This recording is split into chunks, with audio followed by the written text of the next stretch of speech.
श्रीमान वैद्य जी अपना उद्बोधन प्रारंभ करें, ऐसा अनुरोध है। नमस्कार। इस गर्भवास की चर्चा सत्र में उपस्थित डॉक्टर रजनीश जी, श्री मुकुल जी और अन्य अनेक चिंतक, कार्यकर्ता, बहनों, भाइयों, इस विषय का शीर्षक पढ़कर भी कितने प्रश्न मन में आए होंगे। ऐसा विषय मैंने क्यों चुना? तो कुछ दिनों से मेरे ध्यान में एक बात आ रही है कि हमारे अनेक कार्यकर्ता, अच्छे अच्छे लोग भी अपनी बात कहते समय ऐसे कुछ शब्दों का प्रयोग करते जो वास्तव में हमारे नहीं है, जो भारतीय मूल के नहीं है, उनके संदर्भ भारत के बाहर के हैं। ऐसे अभारतीय शब्दों के अपनी भाषा में अनुवाद करते हुए शब्द को हम अपना स्वीकार कर लिया है और हमको पता ही नहीं कि ये हमारे शब्द है। इसलिए शब्दों के अर्थ फिर संभ्रमित कभी कभी कर देते हैं। जिन शब्दों का उपयोग हम कर रहे हैं, गर्व से कर रहे हैं, कभी कभी वे हमारे नहीं है, भारतीय नहीं है, उनकी अवधारणा ही भारतीय नहीं है, यह भी हमारे ध्यान में कभी कभी नहीं रहता है। ऐसे कुछ शब्दों की चर्चा करने का मेरा विचार है, क्योंकि हमारे यहाँ शब्द को ब्रह्म कहा है। उसके ध्वनि का हमारे मानसिकता पर, स्वभाव पर परिणाम, प्रभाव होता है। साहित्य दर्पण में कहा है, एकम शब्दः सम्यक् ज्ञातः संप्रयुक्तः शास्त्रान्वितः स्वर्गे लोके च कामधुक् भवति। यानी एक शब्द का ठीक से अर्थ गहराई से समझकर उसका ज्ञान प्राप्त कर वे ठीक उपयोग करते हैं तो यह लोग परलोक के सभी इच्छाएं पूर्ण होती, ऐसा कहा है। इसलिए वॉल्टेयर ने कहा था कि चर्चा शुरू करने से पहले हम अपने शब्दों को परिभाषित करें। मैं जब ये शब्द का प्रयोग करूंगा उसका अर्थ ये रहेगा, तो बातों को समझने में आसान होगा। कैसा होता है, यहाँ पर भी जो लोग सुन रहे उसमें हिंदी भाषी भी बहुत बड़ी संख्या में होंगे। उनके लिए मैं एक एक मेरा अनुभव बताता हूँ। एक अर्थ है, अपने मन में चैलेंज भी आप लोग उसको स्वीकार कर सकते हैं। मेरे प्रवास में मैं हिमाचल प्रदेश गया था, कुल्लू में हमारे संघ चालक जी के घर मेरा निवास था। उनकी एक 10वीं कक्षा में पढ़ने वाली बेटिया थी, उसका परिचय हुआ, आकर बैठी तो उसके गाल में सुंदर गड्ढा पड़ता था जब बोलती थी तब। अब इसको मराठी में खड़ी पढ़ने कहते हैं, गुजराती में खंजन कहते हैं। मुझे हिंदी शब्द पता नहीं था। मैंने उसको पूछा हिंदी में क्या कहते हैं? उसने कहा डिम्पल कहते हैं। यानी उसको डिम्पल शब्द हिंदी नहीं है ये पता ही नहीं था।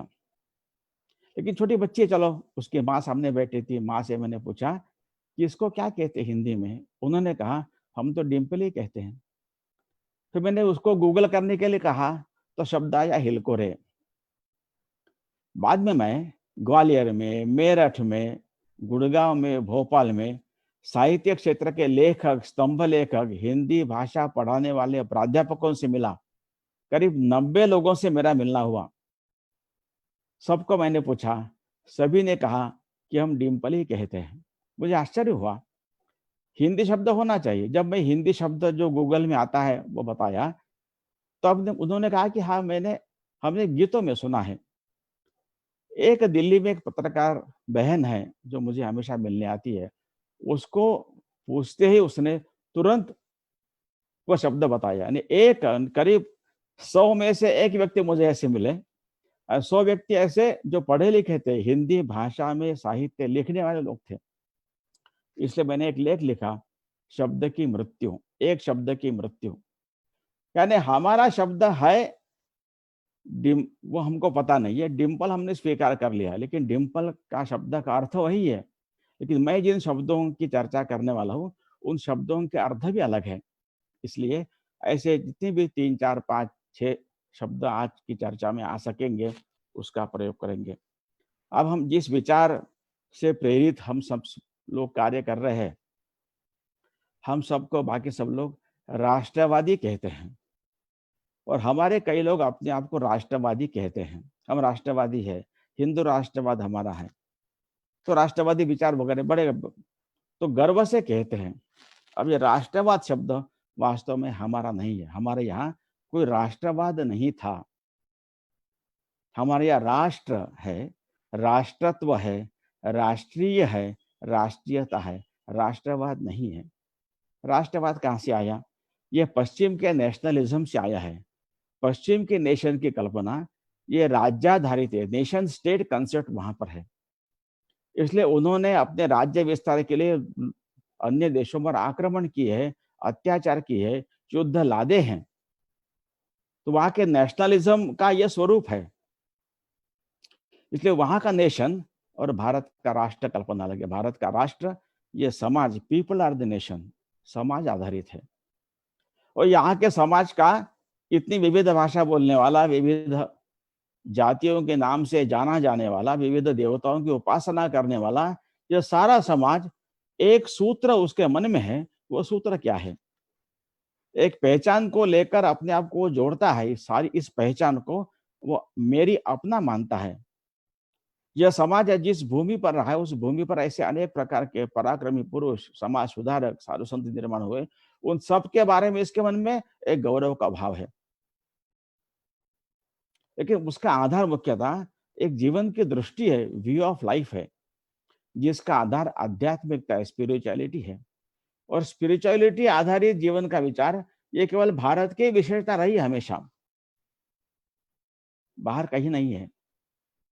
इसके कारण ही वह उसके 4 प्रमुख जो लक्षण हैं या आधार स्तंभ कहेंगे, वो है, पहला है कि एकम सत विप्राहा बहुधा वदंती। सत्य एक है, ईश्वर एक है, उसको बुलाने के नाम अनेक हो सकते हैं, वहां तक पहुंचने के मार्ग भी अनेक हो सकते हैं। सभी समान है, ये केवल भारत मानता है। एक ही चैतन्य अनेक रूपों में अभिव्यक्त हुआ है, इसलिए विविधता में एकता देखने की दृष्टि भारत की है। रविन्द्रनाथ टैगोर कहते हैं कि अनेकता में एकता देखना और विविधता में ऐक्य प्रस्थापित करना, यही भारत के अंतर में पड़ा हुआ धर्म है। इसलिए भारत विविधता को भेद नहीं मानता और पराये को दुश्मन नहीं मानता। तो अनेक प्रकार के विविध रूपों में अंतर्गत रही एकता को देखने की, उसका उत्सव मनाने की दृष्टि भारत की रही है। मैं मणिपुर गया था, वहां के विद्यापीठ में मेरा भाषण था छात्रों के बीच में, और भारत की अवधारणा विषय था। मेरा परिचय करते समय उस वक्ता ने, प्राध्यापक ने थोड़े विषय का परिचय कराते समय ऐसा कहा भारत के बारे में, जो हम लोग भी कई बार कहते हैं। मैं भी पहले यही कहता था कि India is a country of diverse cultures. ये सहज मानते थे हम लोग, कहते भी थे, बात सही है।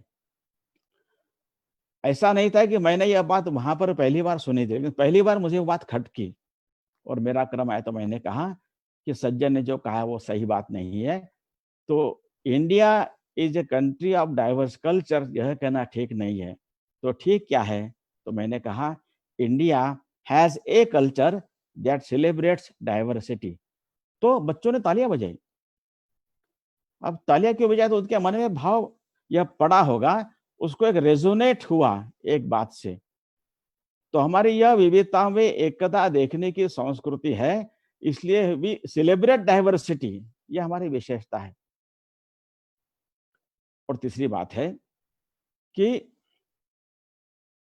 प्रत्येक व्यक्ति में ईश्वर का अंश है। Every soul is potentially divine and the goal of human life is to manifest the divinity within by controlling nature internal and external. और आगे विवेकानंद कहते हैं, do it either by work और वर्शिप और साइकिक कंट्रोल और meditation. Any of this 4 और मोर और all and B free. यानी भक्ति योग, कर्मयोग, ध्यान योग, ज्ञान योग, इसमें से कोई भी एक या अनेक या सभी, और और मुक्त होना, यह कहा है। तो मेरी जो चेतना का विस्तार है, अंतस चेतना का, वह मैं, मेरा परिवार, मेरा आस पड़ोस, मेरा गांव, मेरा शहर, राज्य, देश, संपूर्ण मानवता, मानवेतर प्राणी सृष्टि और चराचर व्याप्त चैतन्य यहाँ तक क्रमशः विस्तारित होते जाता है। वह एक स्पाइरल है, कंटिन्यूअस है। ये परस्पर कॉन्फ्लिक्टिंग अस्तित्व नहीं है, इसलिए वह एकात्म कहा गया है। और मुझे जो मेरा जो कॉम्बिनेशन है मेरे अंदर के डिविनिटी को व्यक्त करने का, वो 70% कर्मयोग किसी या 20% ज्ञान योग, 5% ध्यान योग, कुछ भक्ति योग, ऐसा हो सकता है। हर एक ऐसा कॉम्बिनेशन कंपोजिशन है इन चारों में से प्रत्येक अलग अलग हो सकता है। ये प्रत्येक का रिलीजन है, ये प्रत्येक उपासना है। इसलिए हमारे यहाँ रिलीजन इज पर्सनल। इसलिए एक परिवार में अनेक प्रकार के देवताओं की उपासना, अनेक प्रकार के देवताओं के मंदिर में जाने वाले लोग हमको मिलते हैं। इसका सरल जो अनुभव ध्यान में आता है, हमारे जो पूजा घर में अनेक प्रकार की मूर्तियां, चित्र होते हैं। कोई बालक बालिका नए किसी आध्यात्मिक गुरु का चित्र लेकर आते हैं, तो उसके लिए वहां स्थान है, एकोमोडेशन है। थोड़ा बाजी चित्र बाजू में खिसका कर उसको वहां पर हम स्थान देते हैं। यह जो है, यह ये चारों बातों को लेकर एक भारत का एक दृष्टिकोण जीवन का बना है। यह भारत के सभी कोनों में रहने वाले, सभी भाषा बोलने वाले, सभी जातियों के नाम से जाने जाने वाले सभी लोग इसको अपना मानते हैं। इस अपनेपन के दृष्टिकोण से हम जुड़े हैं। यह हमारी पहचान है, यह हमारा राष्ट्र है। इस पहचान को दुनिया में हिंदुत्व कहा है, हिंदू कहा है। इसलिए इस राष्ट्र का नाम भी, राष्ट्र की पहचान भी, राष्ट्र का विशेषण भी हिंदू यह रहा है। ये राष्ट्रवाद नहीं है, यहाँ राष्ट्र है, राष्ट्रत्व है, राष्ट्रीयता है। राष्ट्र, तो ये हम अपने आप को राष्ट्रवादी कभी न कहें। अपने अपने पूजनीय सरसंघ चालक कुछ साल पूर्व यूके गए थे और वहाँ के विद्वान लोगों से उनके वार्तालाप का कार्यक्रम था। वार्तालाप के लिए जाते समय उनको अपने इंग्लैंड के कार्यकर्ताओं ने कहा कि मोहन जी, यानी हिंदू नेशनलिस्ट वगैरह जो आरएसएस के चीफ वहां पर आ रहे, तो क्या धारणा वहां पर होगी। उन्होंने कहा कि Mohan ji, while discussing, please avoid the word nationalism here, because in Europe the word nationalism has a baggage of Hitler and Mussolini. यानी वो राष्ट्रवाद वहां भी अच्छा नहीं माना जा रहा है, लेकिन वहां पर है। यहाँ कभी भी राष्ट्रवाद नहीं था, इसलिए हम राष्ट्रवादी नहीं है, हम राष्ट्रीय हैं। इसलिए संघ के नाम में भी राष्ट्रवादी स्वयंसेवक संघ नहीं कहा है, राष्ट्रीय स्वयंसेवक संघ कहा है। कांग्रेस पार्टी का भी मूल नाम है, वो भारतीय राष्ट्रीय कांग्रेस है। कोई हमको आप राष्ट्रवादी हो, हम कहते हैं हम राष्ट्रीय हैं। और राष्ट्रीय होना ये गुणात्मक बात है। यह जो हम चार बातें मैंने कही है, जो राष्ट्र की गुणात्मक पहचान है, इस पहचान को मेरे जीवन में उतारना, उसको पहले स्वीकारना, उसके साथ अपने आप को आइडेंटिफाई करना, उसका गौरव महसूस करना और उसको मेरे व्यक्तिगत, पारिवारिक, सामाजिक, व्यावसायिक जीवन में अभिव्यक्त करना, ये करना मतलब राष्ट्रीय होना है। अब राष्ट्रीय शब्द का हम लोग कभी-कभी एक भौगोलिक भी कनोटेशन हम लोगों ने स्वीकार कर लिया है कई बार। एक मुझे यहाँ पर व्यक्ति मिले दिल्ली में, कहा कि आप रमेश जी हैं, एक वार्ड के बीजेपी के अध्यक्ष हैं। और एक आदेश गुप्ता जी है, जो दिल्ली राज्य के बीजेपी के अध्यक्ष हैं। और जगत प्रकाश जी नड्डा ये राष्ट्रीय अध्यक्ष है, ऐसा बताया। तो मैंने कहा ये बात ठीक नहीं है। ठीक बात क्या है? तो रमेश वार्ड के अध्यक्ष है बीजेपी के, आदेश गुप्ता राज्य के अध्यक्ष है, जगत प्रकाश नड्डा जी ये अखिल भारतीय अध्यक्ष है, और तीनों राष्ट्रीय है, ऐसा मैंने कहा। तो वो चौंक गए एकदम। मैंने कहा हम चाहते हैं कि भारत का प्रत्येक व्यक्ति राष्ट्रीय बने। तो राष्ट्रीय को भौगोलिक कनोटेशन तक हमने सीमित कर दिया है और राष्ट्रीय को राष्ट्रवादी कर दिया है। इसको हमको बदलना चाहिए और हम राष्ट्रीय है। तो हमारी बात, हम राष्ट्रवादी, राष्ट्रवाद शब्द का प्रयोग किए बिना राष्ट्र, राष्ट्रीयता, राष्ट्रीय राष्ट्रत्व का आधार लेकर कर सकते हैं कि नहीं कर सकते हैं।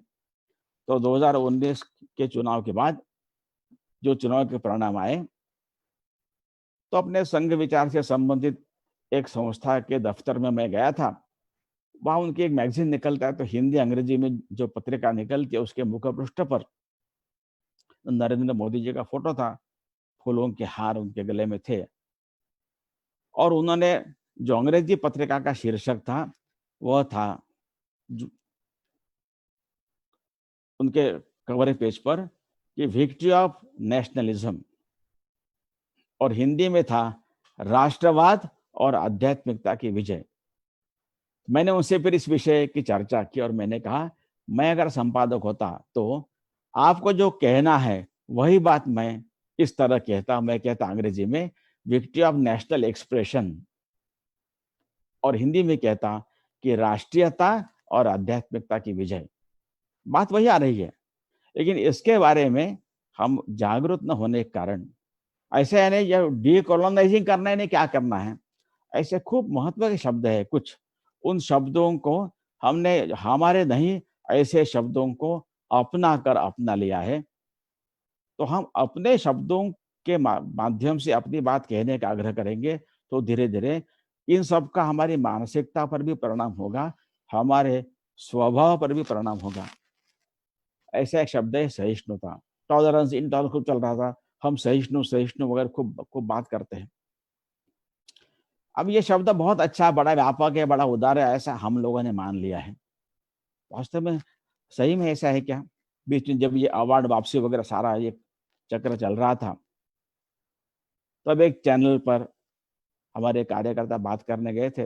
वामपंथी विचार के लोग थे, वो यह कहने के लिए आए थे कि आप तो इंटॉलरेंट हो। इनको काम था, इन्होंने कहना ही नहीं कि हम टॉलरेंट हैं, ऐसा कहना, तब कुश्ती आगे बढ़ेगी। लेकिन तो वामपंथी विचार के लोगों ने तो कहा कि आप तो इंटॉलरेंट हो, और इसने कहा कि हमको टॉलरेंट बनना ही नहीं है। तो बात बड़ी पेश में पड़ गई, तो बात आगे नहीं बढ़ रही थी। फिर उसने कहा इसका कारण ऐसा है कि we go beyond tolerance and we accept always to be true. यह भारत का विचार है। सहिष्णुता कहाँ से आई? तो 1893 में स्वामी विवेकानंद जब शिकागो में गए थे, वहाँ के सर्वधर्म परिषद में उनका जो भाषण हुआ था, तो दुनिया भर के रिलीजन्स के लोग वहाँ पर आए थे। सब लोग अपना ही रिलीजन श्रेष्ठ है, मेरा ही श्रेष्ठ है, बाकी सब झूठे, यही कहने के लिए, यही मानते भी थे। और मेरे रिलीजन को फॉलो करोगे तो ही स्वर्ग में पहुंचोगे, बाकी सब नरक में ही जाएंगे, ऐसा भी मानते थे।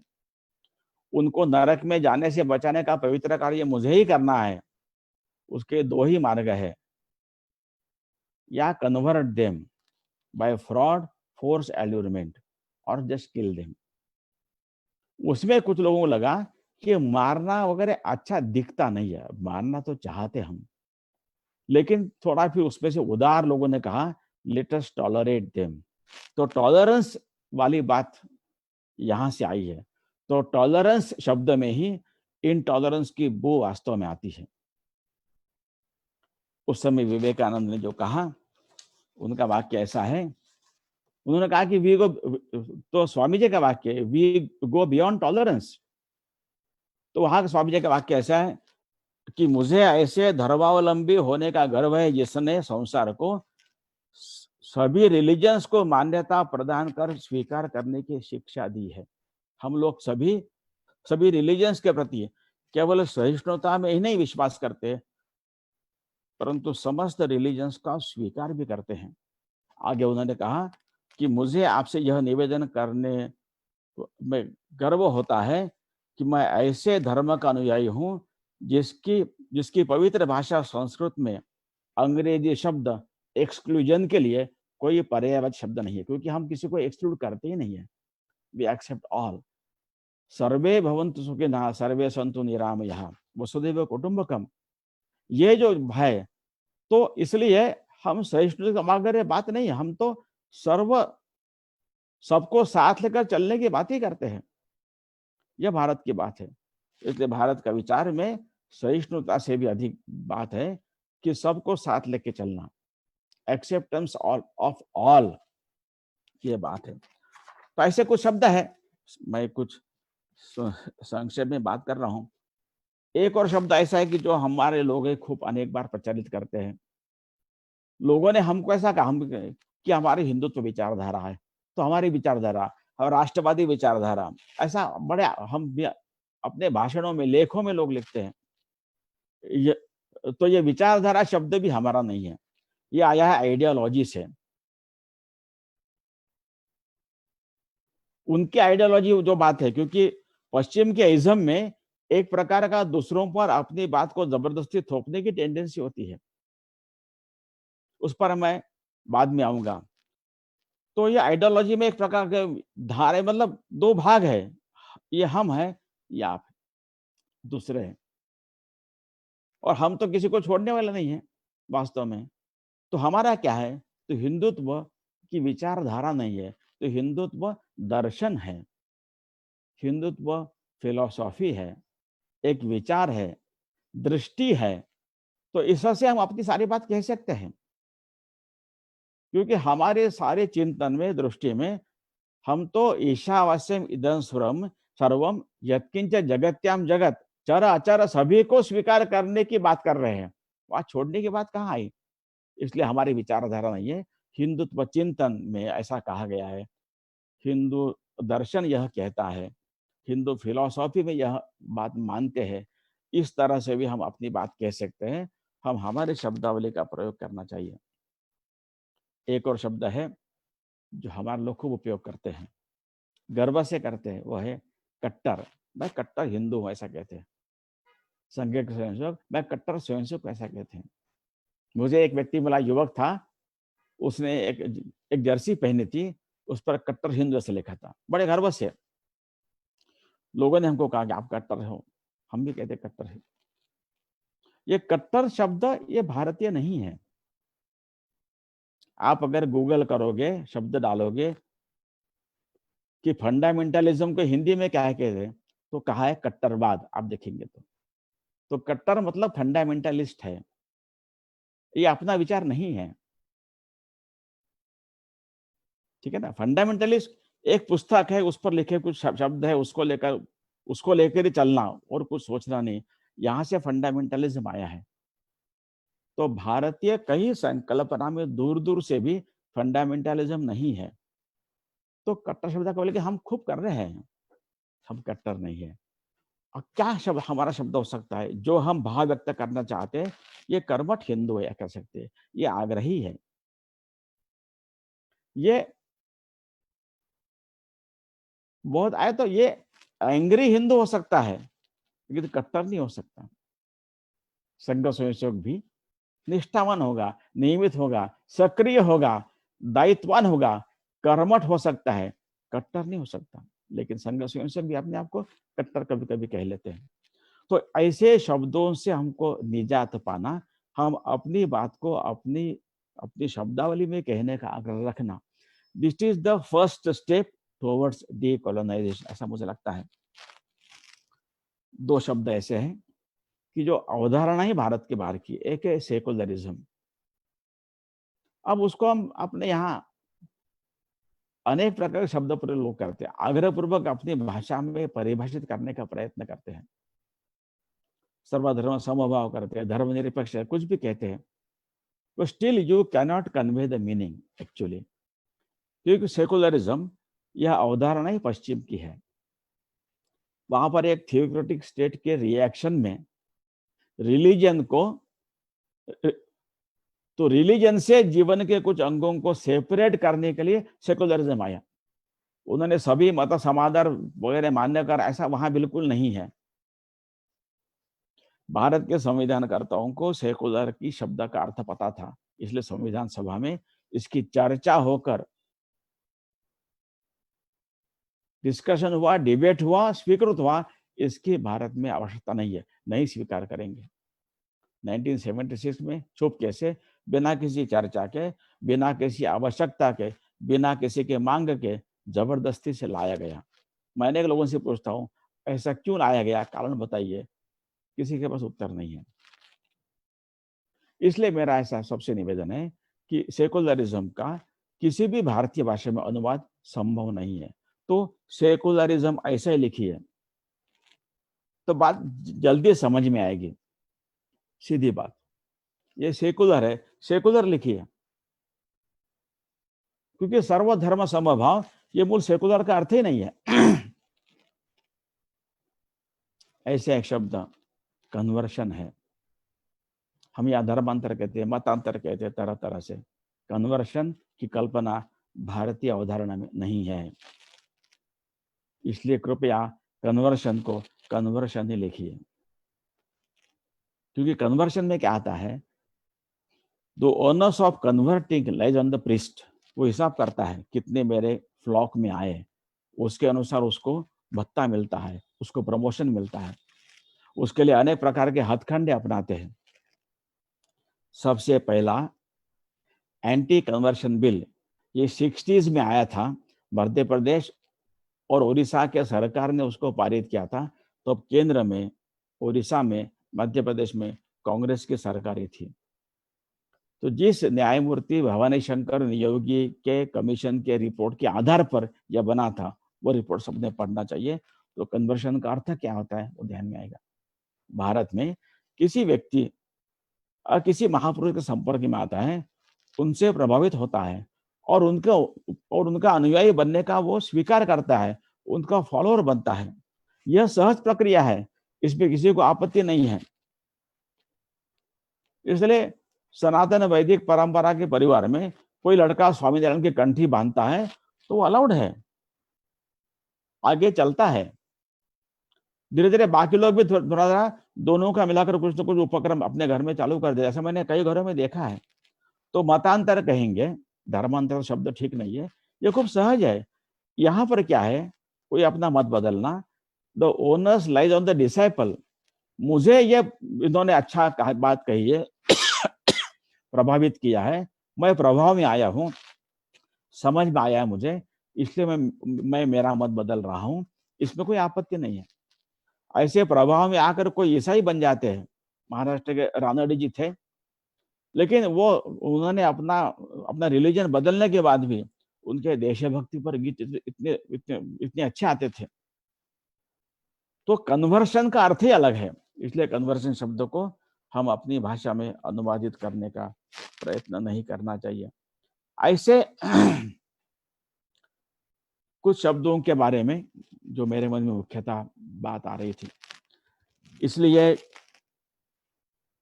अभी इस आज की इस चर्चा सत्र का शीर्षक क्या रखना, इस पर भी हमारी चर्चा हुई। डीकोलोनाइजेशन को क्या तो उपनिवेशवाद वगैरह ऐसा कुछ कहने का लोगों ने प्रयत्न किया। तो मैंने कहा कि एक्चुअली ये कॉलोनाइजेशन ये कल्पना भी हमारी नहीं है। तो जो एक पुस्तक है जिसका नाम है ग्लोबल पैरासाइट्स, उसका सब टाइटल है 500 years history of the western culture. तो पैरासाइट्स क्या होते, तो उन्होंने कहा ये ऐसे जीव जो दूसरों का शोषण करके अपना पोषण करते, उनको पैरासाइट्स कहते हैं। तो जिनका शोषण करना है उनको ये पैरासाइट्स मरने नहीं देते हैं। अगर वे मर जाएंगे इनका पोषण नहीं होगा, उनको वो पुष्ट होने देते हैं ताकि उनका और अधिक शोषण हम कर सके, परंतु उनको उतना स्वतंत्र नहीं देते, उनको उतना पुष्ट नहीं होने देते हैं कि वो स्वतंत्र हो जाए। ऐसा उन्होंने उस पुस्तक की प्रस्तावना में लिखा है। आगे उन्होंने कहा है ये जो सो कॉल्ड वेस्ट है, जो मानसिकता है, इनका arms of exploitation kept on changing. First it was religion, then it was empire, now it is WTO, IMF and world bank, ऐसा लिखा है उन्होंने। तो ये कॉलोनाइजेशन के माध्यम से शोषण करना, जो भी पश्चिम के जो समृद्ध राष्ट्रों का इतिहास देखेंगे तो ऐसे उपनिवेशों के कॉलोनीज का शोषण का प्लंडर एक्चुअली किया है के आधार पर ही वहां पर सारी समृद्धि बढ़ी है। भारत के लोग दुनिया में व्यापार करने के लिए खूब पहले से जाते रहे हैं। अंगस मेडिसन ने कहा है कि 1700 वर्षों तक, ईस्वी सन 1 से 1700 तक भारत का विश्व व्यापार में सहभाग सर्वाधिक था। हमारे लोगों ने वहां कॉलोनीज नहीं बसाई, गुलामों को लेकर नहीं उनका व्यापार नहीं किया। हमारे लोगों ने वी क्रिएटेड वेल्थ देयर, उनको कल्चर बनाया, उनको हमने अधिक खेती सिखाई, कपड़ा पहनना सिखाया, जीवन जीना सिखाया, जीवन का दृष्टिकोण सिखाया। यह भारत की परंपरा रही है। इसलिए कोलोनाइजेशन ये भारतीय विचार नहीं है। तो कोलोनाइजेशन से क्या होता है यह अगर बताना है तो हम उसी शब्दों का प्रयोग करें, जैसे हम सेकुलरिज्म कह रहे हैं, कन्वर्शन के लिए कह रहे हैं, इस प्रकार से। तो ये मुख्य बात है। अब ये राष्ट्रवाद की बात जो आई है उसको लेकर मैं अंतिम कुछ 5 मिनट बात करूंगा। अभी ये 2014 के चुनाव के पश्चात जो एक जिस विचार के लोग सत्ता में आए हैं, एक बहुत बड़ा शिफ्ट है, चेंज आया है। और भारत पहली बार अपने आप को भारत के नाते एसेट कर रहा है, महत्व की बात है। तो भारत की विदेश नीति, भारत की सुरक्षा नीति, इन सब में एक बहुत बड़ा मेजर शिफ्ट आया है, ध्यान में आ रहा है। एक अर्थ में भारत का जो स्वत्व है, स्वत्व प्रकट हो रहा है। इस स्वत्व को स्वीकार, मान्यता दी है। अब तक ये भारत में, इस भारत की जो पहचान है, जो भारत है, उस भारत को नकारने की बात चल पड़ी थी। और हम जो वास्तव में हैं उसको नकारना, यानी अपने आप को लिबरल, इंटेलेक्चुअल, प्रोग्रेसिव कहना, और भारत की बात कहने वालों को दकियानुसी, ऑब्सक्यूरेंटिस्ट, कम्युनल, सांप्रदायिक, डिविजिव, ऐसे एक नैरेटिव एक समाज में निर्माण करने का प्रयत्न हुआ। ये हम सब देखते हैं। इसलिए अब ये भारत का जो स्वत्व जागृत हो रहा है, भारत का स्वभाव धीरे धीरे प्रकट हो रहा है। आजकल इसको सुपर नेशनलिज्म वगैरह का शब्द प्रयोग भी लोग कर रहे हैं, क्योंकि नेशनलिज्म भी उनका ही विषय है, शब्द है।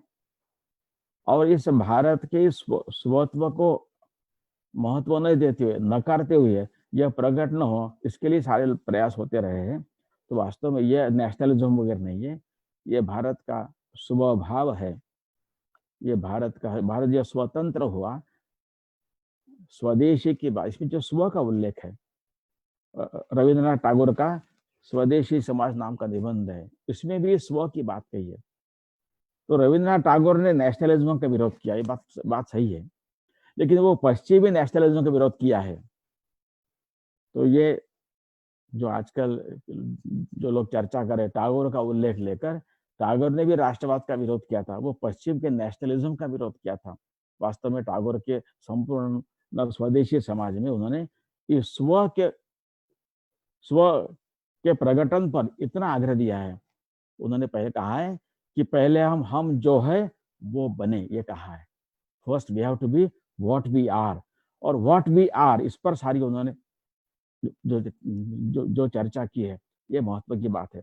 इसलिए यह स्वत्व का प्रकटीकरण, इसको इस प्रकार के तो इस स्वत्व के प्रकटीकरण का विरोध करने वालों के बहकावे में हम न आए, और हम अपनी परिभाषा के माध्यम से, अपने शब्दों के माध्यम से अपनी बात कहने का आग्रह रखें।